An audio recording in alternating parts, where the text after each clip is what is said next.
Up next, we have the red herring fallacy. And this fallacy introduces an irrelevant issue to divert attention from the issue at hand.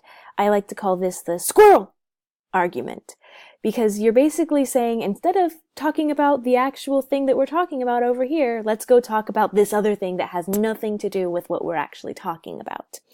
So this is also otherwise known as the irrelevant argument or a non sequitur, basically meaning that there is no sequence, that this argument makes no sense based in the context that we're talking about, right? So if someone was arguing that we needed to increase our education funds, for example, an example of a red herring might be, why should we increase our education funds when our nation is at risk for a terrorist attack?